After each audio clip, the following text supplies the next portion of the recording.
करे अखलाक के लिए आवाज देता हूँ, वो आए और पी करे अखलाक टॉपिक पे तकरीर करे। नामदु व नुसल्ली अला रसूलिहिल करीम, अम्मा बाद।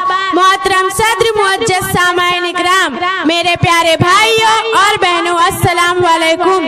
आज की इस सालाना अंजुमन में मेरी तकरीर का उन्वान है पैकरे अखलाक। किसी ने माही आयशा से पूछा कि हुजूर नबी करीम सल्लल्लाहु अलैहि वसल्लम के अखलाक कैसे थे? उन्होंने जवाब दिया कि क्या तुमने कुरान शरीफ नहीं पढ़ा है? जो कुछ कुरान में है वो हुजूर सल्लल्लाहु अलैहि वसल्लम के अखलाक थे। आपकी सारी जिंदगी कुरान पाक की अमली तफसीर थी। हुजूर सल्लल्लाहु अलैहि वसल्लम निहायत खाकसार, मिलनसार और मेहरबान और रहमदिल थे। छोटे बड़े सबसे मोहब्बत करते थे, निहायत सखी थे।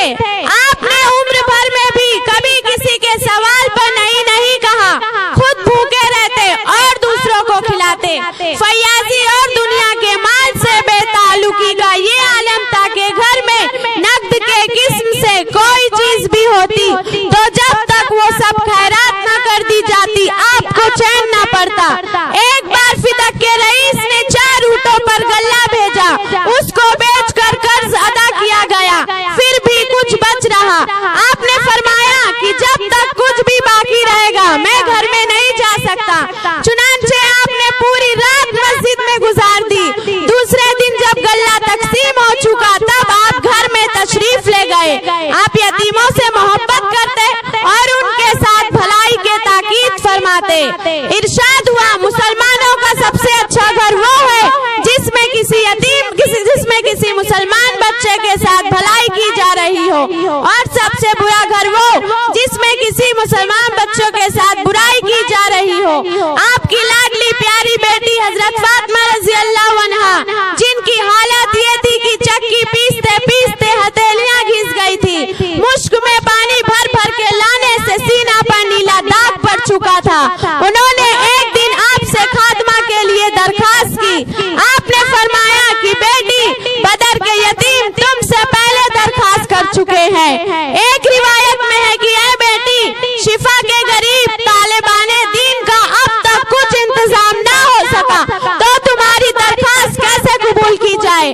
गरीबों के साथ आपका बर्ताव वैसा होता कि उनको अपनी गरीबी महसूस ना होती, उनकी मदद फरमाते, उनकी दिलजोई करते। अक्सर दुआ मांगते कि इलाही मुझे मिस्कीनों में जिंदा रखियो और मिस्कीनों के साथ उठाइयो और मिस्कीनों में हश्र कीजियो। आप मजलूमों की फरियाद सुनते और इंसाफ के साथ उनको उनका हक दिलाते। कमजोरों पर रहम खाते, बेकसों का सहारा बनते, मकरूसों का कर्जा अदा करते, बीमारों को तसल्ली देते, उनको देखने जाते, दुश्मनों के हक में दुआएं खैर फरमाते। जानी दुश्मनों, बल्कि आपने अपने ऊपर कातिलाना हमला करने वालों तक से बदला ना लिया। ताइफ के सफर में नावाकिफ लोगों ने आपके साथ बहुत गुस्ताखी की, जिस्म लहूलुहान कर दिया। उस पर भी आपने यही फरमाया, अल्लाहुम्मा दी कौमी फइन्नहुम ला यअलमून, या अल्लाह मेरी कौम को हिदायत दे, ये मेरे मनसब से नावाकिफ होने की वजह से हरकत कर रहे हैं। वमा अलैना इल्लल बलाग। ये थी इकरा अनवर रजा जो आपको फिक्र अखलाक सुना रही थी कि अल्लाह के रसूल हमारे किस अखलाक वाले थे, कैसे थे और हमें कैसा बनना चाहिए।